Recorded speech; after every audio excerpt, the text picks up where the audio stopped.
ராஜா சாப் திரை விமர்சனம். பிரபாஸ், சஞ்சய் தத், மாளவிகா மோகனன், நிதி அகர்வால், ரித்திகுமார் மற்றும் பலர் நடிப்பில் மாருதி இயக்கத்துல தமன் இசையில வெளிவந்திருக்கும் படம் தான் ராஜா சாப்.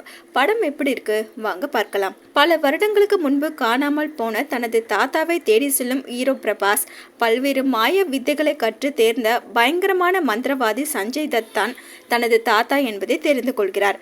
அதே சமயம் தனது தாத்தாவை நெருங்க முயற்சிக்கும் அவருக்கு பல திடுக்கிடும் உண்மைகள் தெரிய வருவதோடு தாத்தாவுடன் மோத வேண்டிய சூழ்நிலை ஏற்படுகிறது. ஏன் இந்த மோதல்? இதனால் பிரபாஸின் வாழ்வில் எத்தகைய சிக்கல்கள் ஏற்படுகிறது?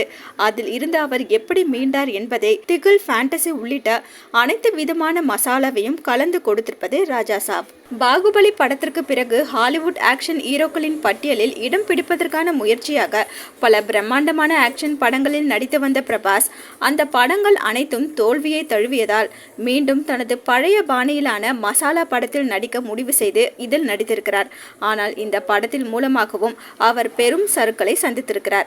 அதிலும் கதையே இல்லாத படத்தில் அவர் நடிக்கவே தெரியாதவர் போல் ஏனோ தானோ என்று நடித்திருக்கிறார். மாளவிகா மோகனன், நிதி அகர்வால், ரித்திகுமார் என படத்தில் 3 ஹீரோயின்கள் இருந்தாலும் ஒருவருக்கு கூட அழுத்தமான கதாபாத்திரம் இல்லை. பிரபாஸின் தாத்தாவாக நடித்திருக்கும் சஞ்சய் தத் மற்றும் பாட்டியாக நடித்திருக்கும் சரினா வாகப் இருவரும் கொடுத்த வேலையை சரியாக செய்திருந்தாலும் அவர்களது திரை இருப்பு படத்திற்கு எந்த விதத்திலும் பலம் சேர்க்கவில்லை. கார்த்திக், பழனியின் ஒளிப்பதிவு பார்வையாளர்களுக்கு ஆறுதல் அளிக்கும் வகையில் அமைந்திருக்கிறது. தமன் இசையில் பாடல்கள் கமர்ஷியல் அம்சங்களோடு கேட்கும் ரகமாக உள்ளது. பழைய பாணியிலான கதை, மெதுவாக நகரும் திரைக்கதை, தேவையில்லாத காட்சிகள் என படத்தில் நீக்கப்பட வேண்டிய விஷயங்கள் பல இருந்தாலும் 3 மணி நேரத்திற்கும் அதிகமான நீளம் வரும்படி காட்சிகளை தொகுத்திருக்கிறார் பட தொகுப்பாளர் கோட்டகிரி வெங்கடேஸ்வர ராவ். எழுதி இயக்கியிருக்கும் மாருதி தொடர்ந்து ஆக்ஷன் படங்களில் நடித்து உடல் வலியால் சோர்வடைந்திருக்கும் பிரபாஸுக்கு 3 ஹீரோயின்களை வைத்து ஒத்தடம் கொடுக்கும் வேலையை செய்திருக்கிறார். மொத்தத்துல ராஜா சாப் ரசிக்க தகுதியற்றவர்.